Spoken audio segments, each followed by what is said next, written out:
hoje nós vamos continuar com o estudo do Evangelho de Mateus e hoje o capítulo 4 que fala sobre a tentação de Jesus.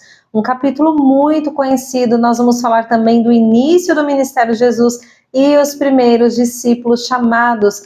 Vamos lá para a leitura. Pega sua Bíblia, seu material de estudo e vem comigo para mais este estudo. Olha só, nós vamos fazer a leitura dos versos 1 até o verso 11. Diz assim: tentação de Jesus Cristo. Então foi conduzido Jesus pelo Espírito ao deserto para ser tentado pelo diabo. E tendo jejuado 40 dias e 40 noites, depois teve fome. E chegando-se a ele o tentador disse: se tu és o Filho de Deus, manda que estas pedras se tornem pães. Ele, porém, respondendo, disse: está escrito, nem só de pão viverá o homem, mas de toda palavra que sai da boca de Deus.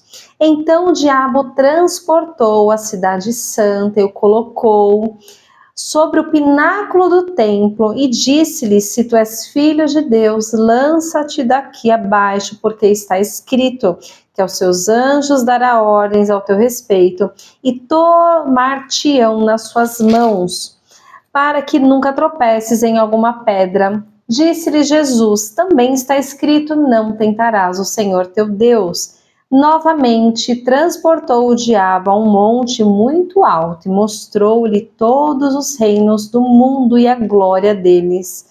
E disse-lhe: tudo isto te darei, se prostrado me adorares. Então disse-lhe Jesus: vai-te, Satanás, porque está escrito, ao Senhor Deus adorarás e só a ele servirás. Então o diabo deixou, e eis que chegaram os anjos e o serviram. Glória a Deus. Então nós vemos que Jesus, ele passaria por um momento aí de provação, de tentação, passaria pelo deserto, como uma preparação para o início do seu ministério. Assim como o povo de Israel passou pelo deserto, Jesus também passou. O povo de Israel só murmurava, mas nós vimos aí qual foi a postura de Jesus em combater as tentações com a palavra. Nós vemos também que o diabo conhece muito bem a palavra. Aqui a gente vai ver que ele usou um versículo fora do contexto e Jesus colocou no contexto correto. Vamos lá?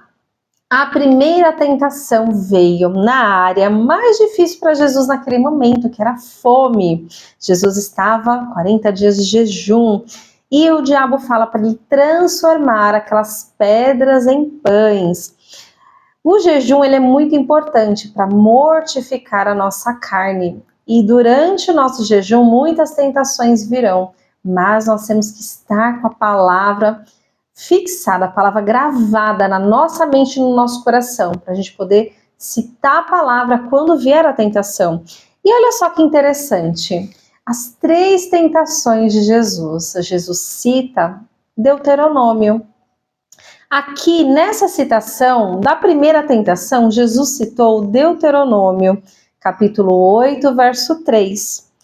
E que ele fala, né, para te dar a entender que o homem não viverá só de pão, mas de tudo que sai da boca do Senhor viverá o homem. Então Jesus está citando aí Deuteronômio. A segunda tentação, que era pular do pináculo do templo, aqui Jesus cita também Deuteronômio, capítulo 6, verso 16, que fala: não tentarás o Senhor vosso Deus. E olha só, quando o diabo fala da palavra, ele usa o Salmo 91, versos 11 e 12, mas ele distorce o sentido. E aí Jesus responde ao diabo, colocando no sentido correto do contexto.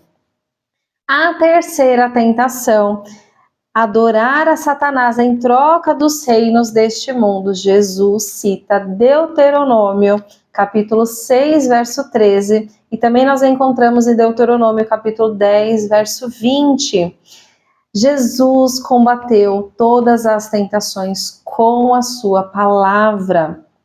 E olha só, sempre lá em Deuteronômio, e o livro é o livro que registra os mandamentos de Deus ao povo no deserto. Isso é bem significativo porque Jesus também estava no deserto. Jesus, ele nunca trocaria algo eterno por algo temporário. É isso que nós temos que pensar também. Como que nós podemos, quando vier as tentações, trocar algo que é temporário, trocar pela eternidade? Não, aquilo que é eterno é aquilo que tem valor para nós. Nós não podemos aceitar os manjares deste mundo. Lembramos de Daniel também, que rejeitou os manjares, e ele era um homem segundo o coração de Deus. O grande desejo do diabo é ser adorado. E como que nós adoramos o diabo? Aceitando os manjares deste mundo. Como que o diabo é adorado? Quando nós não obedecemos à palavra. E aí nós estamos fazendo a vontade do diabo. Vamos ler agora, quando fala do início do ministério de Jesus, versos 12 ao 17. Diz assim: Jesus começa o seu ministério. Jesus, porém, ouvindo que João estava preso, voltou para Galiléia e, deixando Nazaré, foi habitar em Cafarnaum, cidade marítima, nos confins de Zebulon e Naftali, para que se cumprisse o que foi dito pelo profeta Isaías, que diz... Você vai encontrar lá em Isaías capítulo 9, versos 1 e 2, essa citação de Jesus. A terra de Zebulon e a terra de Naftali, junto ao caminho do mar, além do Jordão, a Galiléia das nações. O povo que estava sentado em trevas viu uma grande luz, e aos que estavam sentados na região e sombra da morte, a luz raiou. Desde então, Jesus começou a pregar e a dizer: arrependei-vos, porque é chegado o reino de Deus. Então nós vemos aí que Jesus inicia o seu ministério pregando a mesma coisa que João Batista falava, arrependei-vos, porque é chegado o reino de Deus. Quando Jesus fala sobre o reino de Deus, aqui ele está citando que o reino ele é caracterizado por 3 coisas. Primeiro, o arrependimento. Nós só conseguimos acessar o reino de Deus através do arrependimento. Ele também fala sobre a aproximação de Deus. Através de Jesus, as pessoas elas poderiam experimentar a presença de Deus. Olha só, que era uma presença de Deus em forma ali pessoal, em forma direta, através de Jesus. E também nós vemos que o reino ele é caracterizado pela inclusão. Aqui Jesus fala que o reino ele é aberto a todos. Deus não faz acepção de pessoas. Não apenas os judeus, mas também os gentios. Eles teriam acesso ao reino de Deus, como fala lá em Mateus, capítulo 28, nos versos 19 e 20. Quando Jesus comissiona os seus discípulos a fazer discípulos de todas as nações. Vamos ler agora dos versos 18 ao 25, diz assim: E andando Jesus junto ao mar da Galiléia, viu 2 irmãos, Simão, chamado Pedro, e André, os quais lançavam redes ao mar, porque eram pescadores, e disse-lhes: Vinde após mim, e eu vos farei pescadores de homens. Então eles, deixando logo as suas redes, seguiram-no. E adiantando-se dali, viu outros 2 irmãos, Tiago, filho de Zebedeu, e João, seu irmão, num barco com seu pai, Zebedeu, consertando as redes, e chamou eles. Deixando imediatamente seu barco e o seu pai, seguiram-no. E percorria Jesus toda a Galileia, ensinando nas sinagogas, pregando o evangelho do reino, curando as enfermidades e moléstias do corpo, e a sua fama corria por toda a Síria, e traziam-lhe todos os que padeciam, acometidos de várias enfermidades e tormentos, os endemoniados, os lunáticos, os paralíticos, e ele os curava. E seguia uma grande multidão da Galiléia, de Decápolis, de Jerusalém, de Judéia e além do Jordão.